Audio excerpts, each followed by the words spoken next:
Welcome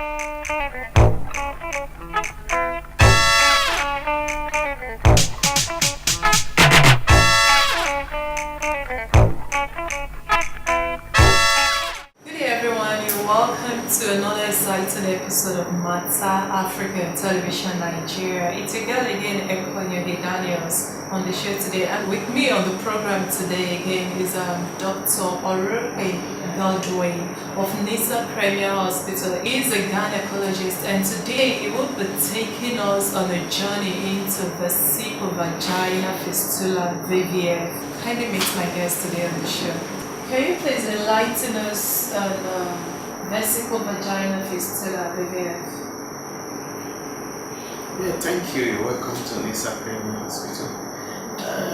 Straight to the point, Vesico Vagina Fistula is a problem, is a gynecological problem which occurs as regards as pertain to us in women, all right, and a big burden in what's really here in Africa, Nigeria, the focal point, and it's an abnormal communication between the genital tract of the woman and then the urinary tract. Okay, it's an abnormal communication because these tracts are more or less like parallel tracts. You have the genital tracts through which the woman menstruates, through which the woman also have a delivery when it comes to delivery. Whereas the urinary tract is the tract through which urine passes through normal physiological activities of the day. So, but when there is a problem that allows a communication to occur between these two different or parallel tracts, we call it a vesico vaginal fistula, particularly when that tract, the communication is around the vagina. So we say it's vesico vaginal fistula.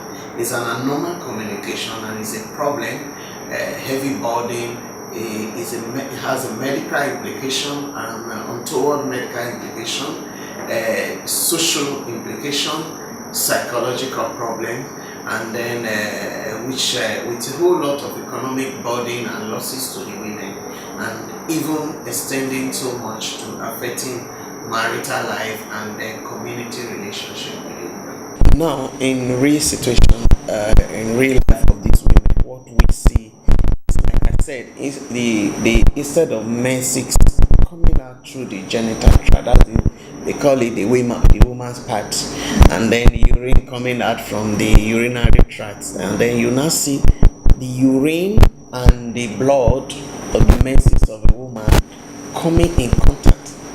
Okay, you find a situation whereby during the monthly menstrual cycle of the woman, when at the point she's supposed to menstruate, the blood, which is the menstruum of the menses, now find its way through that abnormal tract into the urine, or the other way around. Okay, now because there is an abnormal communication which we are calling vesico vagina occurring around the area of the vagina now, so those blood in the vagina mixes with the urine, or the urine pass from that abnormal channel and come out from the vagina, and you can imagine that it's quite unacceptable to the woman. It's strange to her, and when this happens, then it means she begins to soil herself with urine when it's not supposed to, and then while she's passing urine, blood or the menses is passing through the urine, then that becomes a problem. And worst of all, she begins to have a bad odor coming with it. Okay, and then this affects her hygiene, and then again, worse still too, you have a situation whereby the woman is no longer able to control her urine. The urine just kept dribbling down in very severe form of this situation. She just keep wetting herself with urine, and so she smells. You can imagine what that means. That means and then infections too. Because all these ones are happening, infection can occur, and then that will get worse. You can imagine the level of severity that can be, depending on care that she's given. Okay, so is there a particular, or let me say, at what age is a woman more at risk of developing VVF? Well, the age, we can't just say this is the age at which it can occur. Yeah? It's likely to occur at the point where the woman, in our environment, at the reproductive age of the women, when women, well, maybe I should quickly say that there are various causes. Vesico Vagina Fistula can be those that are caused particularly by the process of delivery, here when deliveries are poorly supervised, or when women go into the process of pregnancy and delivery earlier than when they are expected to. So meaning this has to do with early marriage, and leading to early pregnancy, or early pregnancy leading to early delivery, difficult delivery for that matter, that is not supervised, as those social problems that that are associated with early pregnancies and early delivery. Okay, how about minors and children that are being raped? Can they also? That's exactly what I'm talking about when I talk about early pregnancy. Once a woman is pregnant, what next? Delivery. And those pregnancies that are occurring early like this, there are social problems. They are not often planned pregnancies in our environment. They were raped, they were given out in marriage, without their consent, and then they get pregnant. Most of them because of social problems, economic problems, they were given out for money. And then they get married to elderly people they're not taking care of, and they go into labor, poorly supervised labor, supervised in a traditional birth attendant home, and then when the labor gets complicated, they are not attended to by experts, and those complications now will occur. All right, she stays long in labor, and the process of prolonged labor, then you now have injury to the vagina connecting with the urinary tract, and vesico vagina fistula occur. Or when this happens, they go for surgeries in the hands of quacks, those are people who are not well trained because of the economic issue and social issue, and they do complicated surgeries that will still lead to that abnormal communication. Okay, for other matured women, like grown-up women, we've heard complaints from reporters that there is a particular case, a woman saying her she's actually matured enough for marriage. She's in her, I think, 20s to 30s. She's matured enough for marriage. She complains that her husband's private part, the penis, is too large for her, and it gives her it hurts her during sex. Bruises. Yes, bruises and all that. So I really want to know, is there a situation whereby even during safe sex, can a woman still have such a problem? So in other words, can sexual intercourse lead to vesico vagina fistula? Yes, apart from forceful sex, which is rape. This is remote.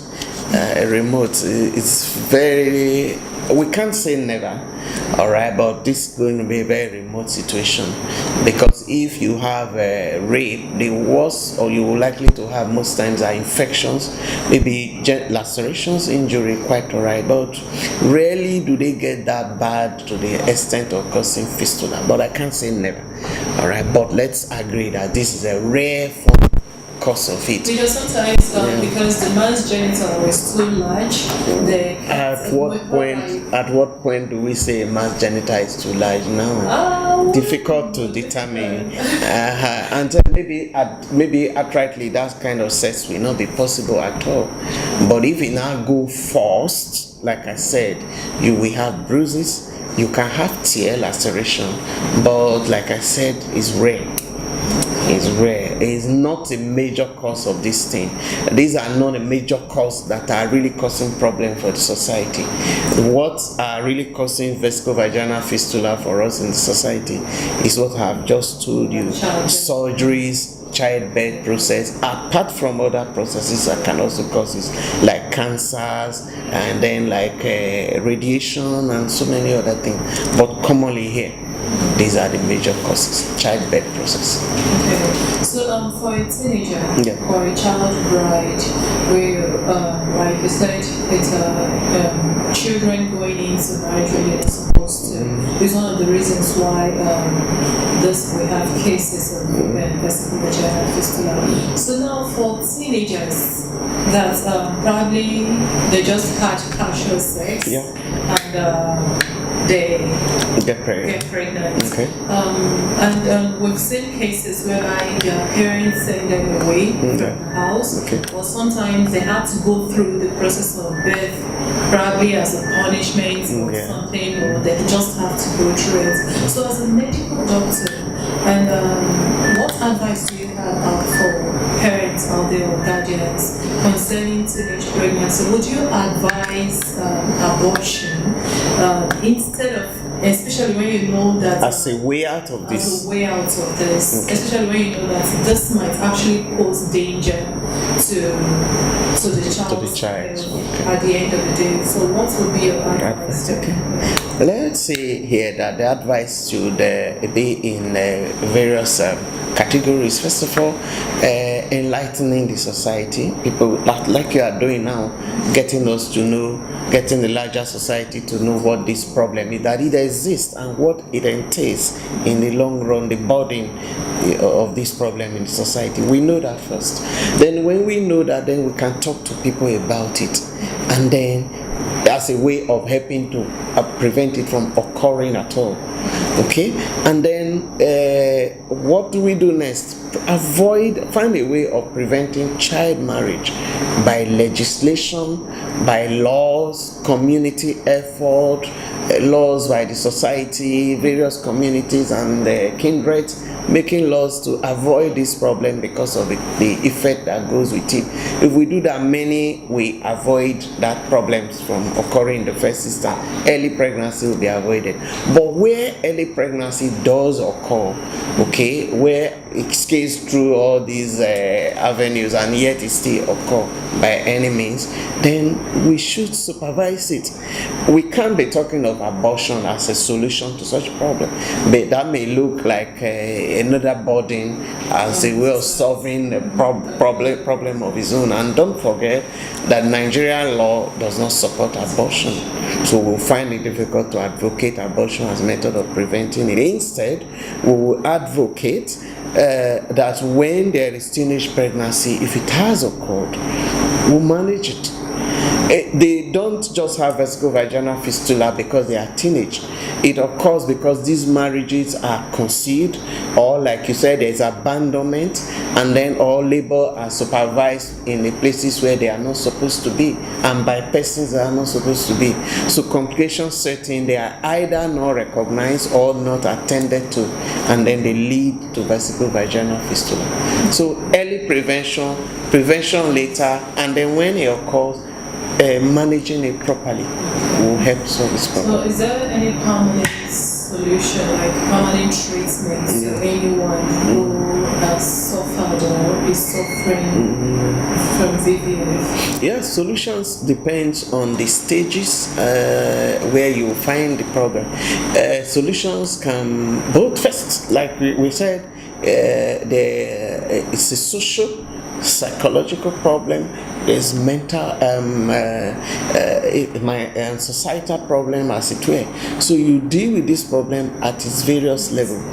Where is a woman? She has vesico vagina fistula, she's married, she dropped out of school, she's no longer catered for, she's been isolated, and so we have to integrate these women, bring them in, all right, take care of them, show them love, show them concern. Sometimes it's not their making, all right, we do that, and then we treat infections that will follow, that may follow. We, of course, by doing what we just said, bringing them back to reintegrated, we solve a psychological issue, depressions and all that will come with it. And then this may also help to repair broken marriages and then broken societal relationship. Then the problem is the fistula itself. It's managed surgically. All right, there are steps to doing this. We'll take appropriate steps, manage infections, manage all the problems that come with it, take care of hygiene, and then eventually at the time when good healing and then antibiotics and all that have been done to prevent infections, then we'll go ahead and do surgical repair. That's the way to go about it, and then the woman can be reintegrated back to the society. If this is done and is done early, the women can still have pregnancies and have childbirth, but there will be appropriate advice at this point. Most times, preferably that they don't have to go through vaginal childbirth again, so that such problems do not occur. Yes. So lastly, do you know of any NGO or any organization that handles cases of VVF? That's because people talk about finance and all that. So is there any linked NGO to your hospital, or apart from the hospital, any NGO out there that can actually help women suffering from VVF can run to before being referred to a standard hospital like yours? There are a number of NGOs, I don't know, without being specific, as it is. We have a lot of non-governmental organizations, women-based organizations, charity, faith-based organizations that are ready to attend to women's problems. First of all, those that are even trying to institute laws and the legislations to avoid child marriage and all that. They are all working to avoid all this, avert all this. So those are there. So, but the problem itself, when it occurs, a number of other NGOs and even government organizations are there. Yes, this is a fistula center in Abakaliki. I hope you are aware of it. Women and children, fistula center in Abakaliki. I think there's one in Kano, in UCH Badon, and then a number of hospitals all around can do this. But because of the high cost, because of the caliber of people who are involved in this, the low cadre of the society, they don't even have the money to take care of all these things. Is a big issue for hospitals to handle. But these hospitals I have mentioned have dedicated centers for attending to it. But these women can be linked to all these centers for permanent cure through various NGOs that are scattered all across the country. So they will really, really be helpful here. Thank you so much for having us here. Thank you. So we have come to an end of today's episode of Matter Africa, and I hope you've learnt one or two things about Vesico Vagina Fistula. It is actually not a death sentence. It can be corrected. Just get yourself to any good and standard hospital and get yourself checked up as soon as possible when you're pregnant, and attend every antenatal classes, please. With this, we're signing off today. Stay tuned with me on Matter Africa again as we come to you with another exciting topic and interesting episode. You can't afford to miss this. Thank you very much. I remain your host, Ekonyo Daniels. Bye-bye.